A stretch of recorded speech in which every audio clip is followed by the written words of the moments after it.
Olá e boas-vindas a mais um dos nossos estudos aprofundados. É excelente ter a companhia de quem nos ouve para mais esta jornada de descobertas. Hoje nós temos pela frente um tema que é, sem nenhum exagero, monumental. Monumental e denso, né? Exato. Denso, complexo e com um peso histórico gigantesco. Nós vamos mergulhar hoje nas páginas, nos dados e nos argumentos centrais de uma obra que gerou, e na verdade ainda gera, discussões imensas. Estamos falando de O Livro Negro do Comunismo. Sim, um trabalho volumoso, muito detalhado. Muito. É um trabalho coordenado pelo Stefano Courtois, junto a toda uma equipe de historiadores e pesquisadores europeus. E a nossa missão nesta análise de hoje é desvendar qual é, afinal, a tese central que esses autores apresentam sobre a violência em massa no século XX. Exatamente. Queremos entender como eles avaliam o legado, os métodos e as práticas dos regimes comunistas ao longo da nossa história recente. Mas antes de darmos qualquer passo adiante no conteúdo, nós precisamos de fazer uma pausa que é absolutamente crucial para estabelecer as regras do nosso engajamento com este texto de hoje. Com certeza. Isso é muito importante. É vital. O material que vamos dissecar aborda temas políticos extremamente sensíveis, paixões ideológicas muito profundas e, eventos históricos que até hoje geram debates muito acalorados na nossa sociedade. Por isso, nós queremos deixar cristalino para a nossa audiência que o nosso papel aqui assume uma postura estritamente jornalística e analítica, claro. Nem mais. É bom reforçar que nós não estamos aqui para tomar partido. Nós não vamos endossar as visões políticas do texto e, de forma alguma, o nosso objetivo aqui é criticar ou defender qualquer espectro político. Seja de esquerda ou de direita, exato. Perfeito. O intuito desta nossa exploração é puramente transmitir, explicar e dissecar as ideias e os argumentos exatamente da forma como eles estão contidos no material de origem. Queremos que quem está escutando possa compreender a tese dos autores com a maior clareza possível. O nosso papel é funcionar apenas como uma ponte neutra, uma ponte entre o livro e o intelecto de quem nos acompanha hoje. Esse aviso é vital para tudo que se segue agora. O texto exige que a gente olhe para a história não através de lentes românticas ou de afiliações ideológicas contemporâneas, mas sim através dos dados. Dados puros, né? Sim, eventos concretos e argumentações metodológicas que os próprios autores registraram nas páginas. É uma leitura que se propõe a ser fria, inteiramente baseada em registros de arquivo e relatos documentados.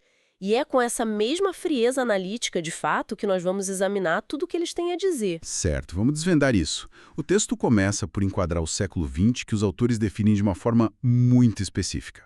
Eles marcam esse período do início da Primeira Guerra Mundial, em 1914, até a queda da União Soviética, em 91. Isso, em 1991. E eles usam uma expressão muito pesada logo de início. Eles chamam a essa época o século das grandes catástrofes humanas. Uma frase forte. Muito forte. E para dar peso a essa afirmação, eles não apagam o passado, sabe? Os autores fazem questão de contextualizar que a violência extrema não foi uma invenção recente. Eles citam horrores de séculos anteriores para criar essa base. Sim, eles dão um panorama geral bem amplo. Eles mencionam as potências europeias diretamente implicadas na brutalidade do tráfico de pessoas negras escravizadas, por exemplo. Eles falam da colonização francesa, sublinhando episódios repugnantes que duraram até o seu término. E eles apontam os holofotes até para os Estados Unidos. Verdade, eles fazem essa ressalva sobre a cultura americana. Exato. Argumentando que o país tem uma cultura de violência que está profundamente enraizada na escravidão e no extermínio sistêmico das populações indígenas. Mas o grande ponto deles, a tese ali no início, é que o século XX, de alguma maneira assustadora, conseguiu ultrapassar todos esses predecessores, tanto em escala quanto em intensidade industrial. O que é fascinante aqui é como os autores constroem o cenário antes de sequer focarem no seu tema principal. Eles não chegam e isolam o comunismo imediatamente como um fenômeno sem paralelos. Não, eles colocam tudo numa linha do tempo. Isso. Eles inserem o tema num contexto global de atrocidades sem precedentes. O livro lista uma série de tragédias colossais para criar esse pano de fundo bem espesso. Eles trazem à tona, por exemplo, o genocídio armênio cometido pelo Império Otomano. Um evento terrível e muitas vezes esquecido, é verdade. E eles apontam detalhadamente para a Alemanha nazista e o extermínio metódico de judeus e ciganos. Mencionam também a Itália de Mussolini e os massacres com armas químicas na Etiópia. A lista é longa. Muito longa. E eles vão até detalhes históricos menos discutidos no dia a dia, como a dificuldade que os tchecos tiveram em admitir o seu próprio comportamento em relação às populações alemães dos Sudetos no pós-guerra. E até mesmo, olha só, o papel complexo e sombrio da Suíça. Ah, sim, a questão do ouro. Exatamente. A Suíça que geria em seus cofres o ouro roubado pelas forças nazistas. É uma lista densa, né? E muito perturbadora. Basicamente, o texto faz todo esse preâmbulo longo para dizer o seguinte: olhem, este século esteve a transbordar de tragédias em todos os cantos do mundo. E é exatamente nessa faixa de tempo, tão conturbada, bem no meio dos destroços de 2 guerras mundiais e de todos esses horrores que nós citamos, que eles inserem o comunismo.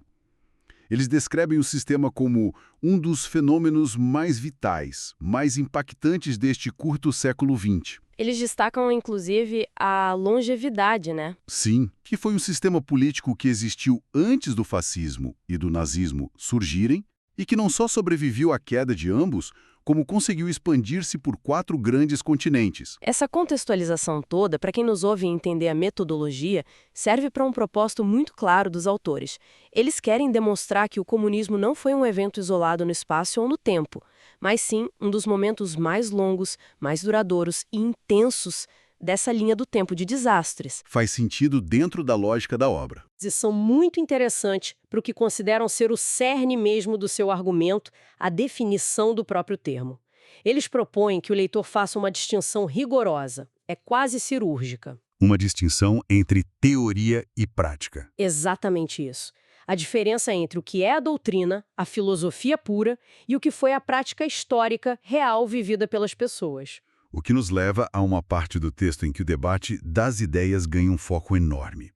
Os autores reconhecem prontamente que, na teoria, no papel, o comunismo não é uma invenção que surgiu do nada. Não apareceu em 1917 com os russos. De forma alguma. Eles traçam raízes filosóficas que retrocedem milênios. É muito revelador ler como eles citam Platão, por exemplo. Platão, sim, na Grécia Antiga. Isso. Eles mencionam a República, onde Platão já idealizava uma cidade governada pela razão e pela justiça, sabe? Uma cidade onde as pessoas não seriam corrompidas pela posse de dinheiro ou de bens materiais. E depois, o livro dá um salto temporal incrível para Sir Thomas More. O chanceler da Inglaterra. O próprio. O chanceler em 1530 que escreveu o grande clássico Utopia.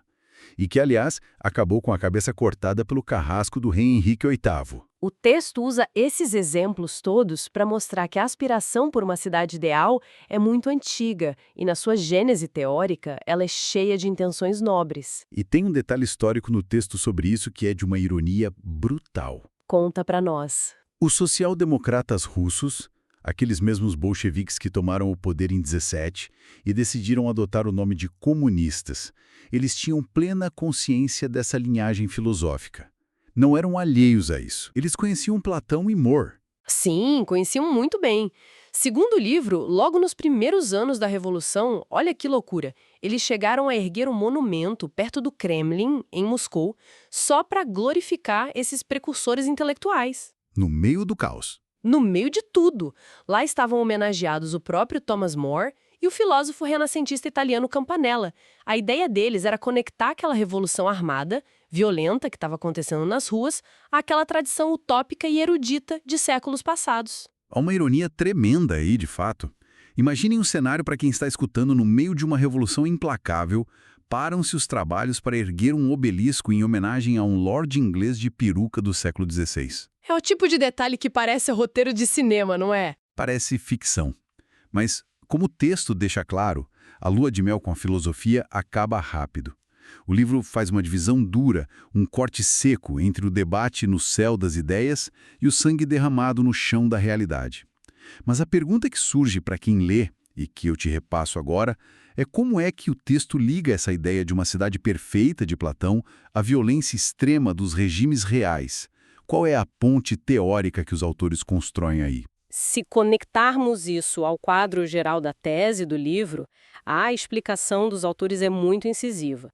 Eles argumentam que o método tópico é perfeitamente legítimo como um instrumento de debate. Eles até usam uma expressão muito bonita no texto, chamando a isso o oxigênio das nossas democracias, que é basicamente a nossa capacidade de sonhar com um sistema melhor e debater isso livremente. O problema é quando o sonho vira projeto de Estado. Exato. O problema surge quando se tenta forçar essa utopia teórica na realidade material das pessoas. Os autores argumentam que, para criar uma sociedade que é supostamente perfeita, sem falhas, o Estado precisa eliminar qualquer comportamento humano imperfeito, qualquer traço divergente ou individualista. Porque o ser humano não é perfeito. Nunca é. E a única forma de obrigar milhões de pessoas a abdicarem das suas vontades individuais em prol de uma utopia imposta de cima para baixo, bem, os autores dizem que a única forma de fazer isso é através da coerção extrema. E é aí que eles introduzem o conceito que eles chamam de comunismo real, certo? Eles afastam-se da teoria pura, das páginas de Platão, e listam figuras históricas de carne e osso. Nomes bem conhecidos. Lenin e Stalin na União Soviética, Mao Tse-tung na China, Ho Chi Minh no Vietnã, Fidel Castro em Cuba. E eles chegam até o contexto político de países como a França, citando líderes partidários da época, como o Maurice Thorez ou Georges Marchais. Eles recusam-se a julgar a ideia apenas pelo seu rascunho utópico. Para os autores, a avaliação tem que ser feita sobre o prédio que foi construído, por assim dizer. É exatamente o que eles chamam de rejeitar o argumento escolástico. Eles já antecipam no livro que muitos defensores vão dizer: mas o comunismo real não teve nada a ver com o ideal puro que está escrito lá nos livros originais. É a defesa clássica, né? Sim. E o texto rotula isto como uma desculpa de Torre de Marfim. Eles chamam de um debate de salão que ignora convenientemente a realidade prática. Para clarificar isso, eles citam uma metáfora muito poderosa do escritor italiano Ignazio Silone. Ele diz que as revoluções são como as árvores. Elas são reconhecidas através dos seus frutos. Uma imagem muito clara. Demais. O que os autores estão a propor à audiência é o seguinte: se a semente de uma ideia gerou uma árvore cujos frutos práticos no século XX foram regimes de terror metódico, então não se pode simplesmente isentar a ideologia das consequências diretas que ela própria produziu no mundo real. E aqui é que fica realmente interessante. Porque o livro não para apenas na constatação de que houve excessos, sabe? Ou de que líderes específicos cometeram erros graves ao longo do caminho. Eles elevam o argumento para um patamar muito mais estrutural, muito mais pesado. É o núcleo do livro. Exato. O texto defende que os regimes comunistas não cometeram crimes de massa como reações pontuais a uma guerra ou a uma crise económica isolada. Eles argumentam que esses regimes pegaram no crime em massa e ergueram-no como um verdadeiro sistema de governo. Institucionalizaram o crime. Sim, noutras palavras, para os autores, o terror não foi uma falha do motor devido a más condições de percurso. O terror era o próprio motor do Estado. Essa é, inegavelmente, a espinha dorsal de todo o material que estamos analisando. Eles detalham que a própria manutenção do poder dependia diretamente dessa engrenagem repressiva contínua. E o texto mostra como esse sistema era dinâmico. Ele evoluía com o tempo. Como assim evoluía? Nos primeiros anos após a tomada de poder, havia uma necessidade de um terror físico brutal. Um terror visível e explícito nas ruas, justamente para esmagar qualquer oposição imediatamente. Mas o livro explica que após esse período inicial, que pode ter durado alguns anos no leste europeu, mas se estendeu por muitas décadas na União Soviética ou na China, o volume de fuzilamentos públicos e prisões em massa começava eventualmente a diminuir. Mas isso de forma alguma significava que a sociedade passava a ser livre, né? O texto foca bastante em como a máquina estatal apenas mudava a estratégia. Substituía a violência física direta por ferramentas de sufocamento social contínuo. Ferramentas mais silenciosas, mas igualmente eficientes. Sim, censura absoluta de jornais e rádios, um controle hermético das fronteiras, onde o ato de tentar fugir do país era considerado um crime capital. E, acima de tudo, o uso de uma ferramenta psicológica fortíssima que os autores batizam de memória do terror. O conceito da memória do terror é brilhante na forma analítica como ele descreve o controle social. Os autores explicam que chega a um ponto na história desses regimes em que o Estado já não precisa de executar pessoas em praça pública todos os dias. O trabalho pesado já foi feito. Isso. A lembrança coletiva do que aconteceu aos vizinhos, aos intelectuais, aos professores e aos camponeses anos antes é tão profunda, tão traumática, que essa memória fresca atua como uma cerca invisível ao redor de todos. O medo paralisa a sociedade civil inteira. E o texto faz questão de varrer o mapa global. Eles insistem que nenhuma das experiências comunistas escapou dessa lógica de controle pelo medo. Eles dão exemplos do mundo todo, não é? De todos os cantos, citando desde a China do Grande Timoneiro, passando pela Coreia de Kim Il-sung e por Cuba, até governos na África como a Etiópia de Mengistu e a Angola de Agostinho Neto. O que nos leva a um aparente paradoxo sobre o qual o texto reflete bastante, e que é fundamental para quem nos ouve entender a dinâmica global da época. Como é que a comunidade internacional lidava com esses regimes que, segundo a obra, tinham o terror como seu sistema primário de governo? Uma excelente pergunta. O livro aponta que muitos desses líderes passeavam pelo mundo e eram recebidos com muita pompa. Tapetes vermelhos, honras de Estado em capitais de países plenamente democráticos. E a desculpa oficial para essa diplomacia polida era a de que os atos desses governos estavam amparados por uma certa legalidade interna. Uma legalidade entre aspas. Muitas aspas. Uma legalidade que, como os autores frisam, era inventada, escrita e aprovada pelas próprias instituições que exerciam o terror. O ditador escrevia a lei que permitia a ele próprio oprimir. Isso levanta uma questão importante, uma reflexão jurídica e filosófica muito profunda na obra. Há um choque brutal aí entre o que é legalmente estabelecido por um ditador, num pedaço de papel, e o que é humanamente e moralmente aceitável. A velha disputa entre a lei e a moral? Exatamente. Os autores sabem que vão enfrentar o argumento de muitos historiadores dizendo: olha, eles eram governos soberanos aplicando as suas próprias leis vigentes. E a resposta do livro a isso é fazer um paralelo histórico direto, muito contundente. Eles questionam a audiência lembrando que, durante anos, a Alemanha nazista também operou sobre um verniz de legalidade institucional dentro das suas próprias fronteiras. As leis de Nuremberg eram tecnicamente leis aprovadas pelo Estado. Esse é um ponto que não deixa muita margem, né? Nenhuma margem. O argumento central dos autores é que os crimes que eles estão a documentar não podem de forma alguma ser validados pela jurisdição do próprio perpetrador. Se um regime cria leis para permitir assassinatos em massa e expropriações violentas, essas leis são inerentemente ilegítimas perante a humanidade. E para resolver esse impasse jurídico, eles propõem que o julgamento do legado comunista deve ser feito com base no que eles chamam de Código Não Escrito dos Direitos Naturais da Humanidade. É uma bússola moral diferente? É uma mudança de paradigma completa.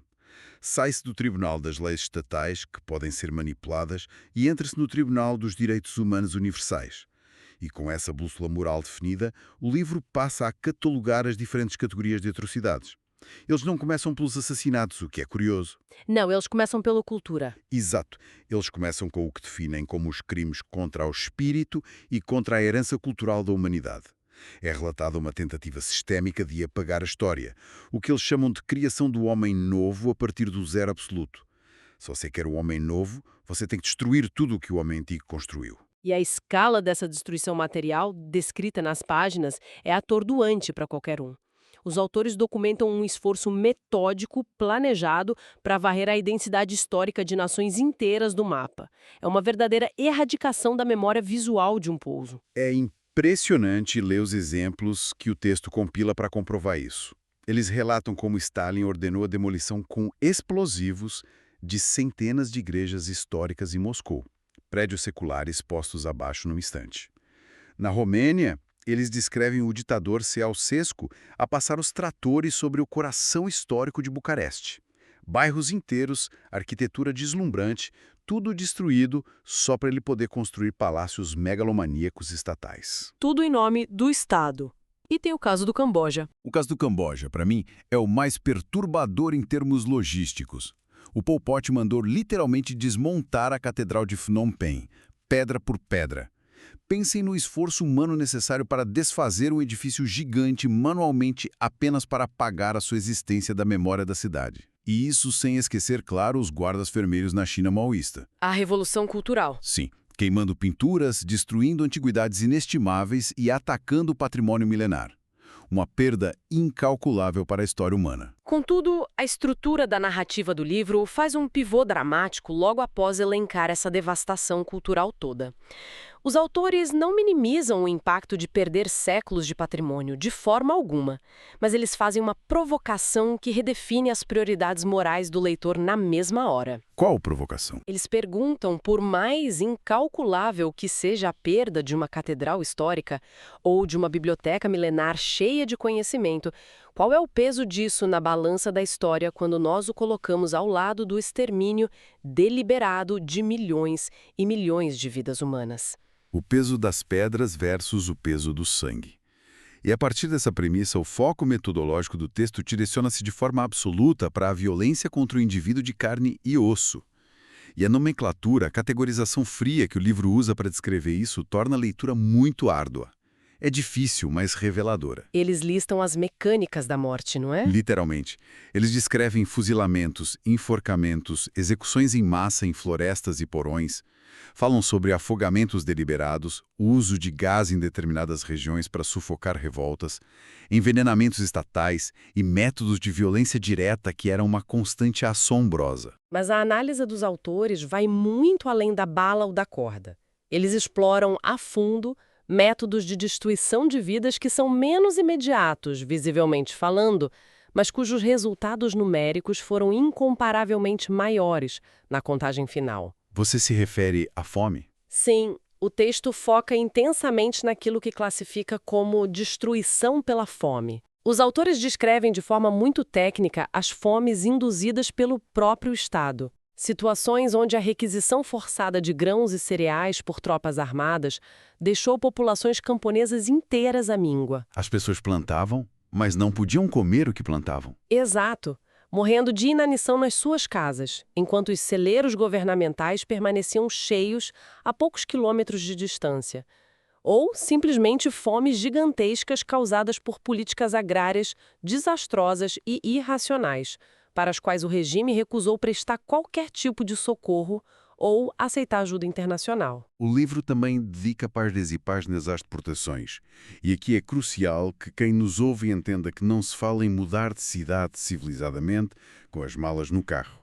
O texto descreve marchas forçadas em climas extremos. Falam das pessoas encurraladas, exprimidas em vagões ferroviários que foram projetados para o transporte de gado. Condições subhumanas. Totalmente. Onde uma parte significativa das famílias morria sufocada, congelada ou de doenças infecciosas antes mesmo de o trem chegar ao destino. E o destino, claro, não era um recomeço. Eram as vastas redes de campos de trabalhos forçados, os famosos gulags, onde a expectativa de vida era aniquilada pelo frio siberiano, pela desnutrição extrema e pelo esgotamento físico de trabalhar em minas ou florestas até cair morto. E antes de apresentarem a conta final de todo esse sofrimento indescritível, os autores introduzem uma nota metodológica que demonstra o tipo de desafio absurdo que eles enfrentaram na pesquisa. Eles deixam muito claro que contabilizar mortos em governos completamente fechados, ditatoriais, muitas vezes operando em períodos de guerra civil ou caos social absoluto, é um desafio colossal para qualquer historiador. Os arquivos não são fáceis de abrir. Nem de decifrar. Eles mencionam a dificuldade tremenda de separar nos arquivos oficiais quem morreu num confronto militar legítimo entre tropas rebeldes e o exército oficial, de quem foi vítima de uma campanha sistemática e intencional de massacre contra civis desarmados. O texto faz essa ressalva extensa para tentar mostrar ao leitor que há uma busca real pelo rigor científico e documental e não apenas um desejo impulsivo de inflar os números para causar choque. Então, o que tudo isso significa quando a obra faz o seu somatório final? O texto traz um balanço aproximado, ressaltando sempre que são estimativas mínimas, baseadas estritamente nos dados de arquivo que os investigadores tinham acesso na época da escrita, que foi nos anos 90. E mesmo sendo tratadas como estimativas mínimas, os números são um choque de realidade de muito difícil de gestão. É um momento em que os autores colocam todas as cartas demográficas na mesa para fundamentar, sem deixar nenhuma margem para dúvidas, a sua tese sobre o terror sistêmico. Eles estipulam as seguintes perdas humanas nos registros: 20 milhões de mortos na União Soviética. 20 milhões. Só li. Só na União Soviética. No Vietnã, 1 milhão de mortos. Na Coreia do Norte, 2 milhões de pessoas. No Camboja, país minúsculo, outros 2 milhões. E na China, eles chegam a um número que literalmente desafia a compreensão humana. 65 milhões de mortos. 65 milhões na China.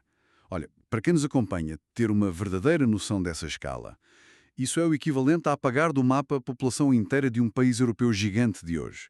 É como se a França ou o Reino Unido inteiro desaparecessem numa vez só. Uma eliminação inimaginável. São números que a nossa mente mal consegue processar visualmente. No total global apontado pela obra, juntando todos os continentes onde os regimes se instalaram, o número aproxima-se da assombrosa marca dos 100 milhões de mortos. E o argumento final do livro perante essa montanha colossal de estatísticas é derradeiro. O que eles dizem basicamente é o seguinte: perante estes dados cruzados, é impossível olhar para essa história e usar a desculpa do acidente. Exato. É a rejeição completa, absoluta, do que eles chamam de teoria do acidente conjuntural. O texto recusa a ideia de que a fome que matou milhões na Ucrânia ou a repressão brutal nas vilas do Camboja foram apenas falhas de planejamento, imprevistos climáticos azarados ou características isoladas da personalidade de líderes ruins. Não foi um erro de cálculo na planilha. Longe disso. O que os autores tentam provar metodologicamente ao ligar os dados de todos esses países, com culturas, idiomas e histórias tão diferentes, é que o elemento comum a todos eles, o verdadeiro DNA do sistema, foi a dimensão criminosa.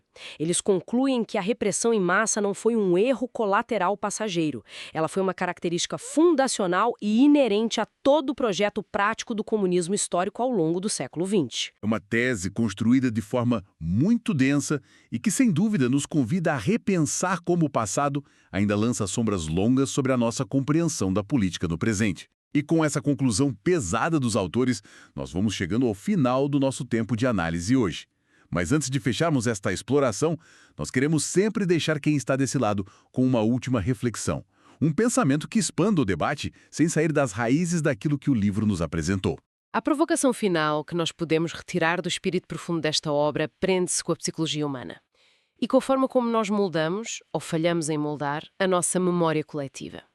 Se, como argumentam os autores deste livro, as atrocidades cometidas por estes regimes não sofreram, até aos dias de hoje, o mesmo tipo de condenação moral universal e inequívoca que o nazismo e o fascismo sofreram, o que é que isso diz sobre nós como sociedade? Uma ótima pergunta. Será que o fascínio inerente do ser humano pela ideia romântica de uma cidade perfeita, por promessas teóricas de igualdade total e justiça absoluta, atua como um ponto cego psicológico gigante para nós?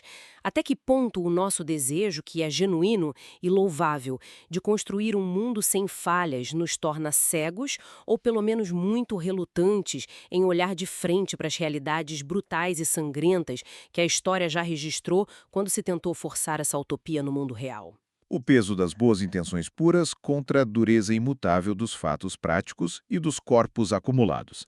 É uma questão que mexe com as fundações da filosofia política e da própria moralidade de todos nós. E assim concluímos o nosso mergulho profundo de hoje nas páginas e nas teses de O Livro Negro do Comunismo. Queremos agradecer de forma muito calorosa a cada pessoa que nos ouve por ter acompanhado mais esta exploração densa e, admitimos, muito exigente. Muito obrigada pela companhia atenta de todos. Analisar a história através de diferentes ângulos, respeitando a complexidade dos argumentos, sem fugir às partes mais desconfortáveis, é a única forma de nos mantermos verdadeiramente bem informados sobre o mundo complexo em que vivemos.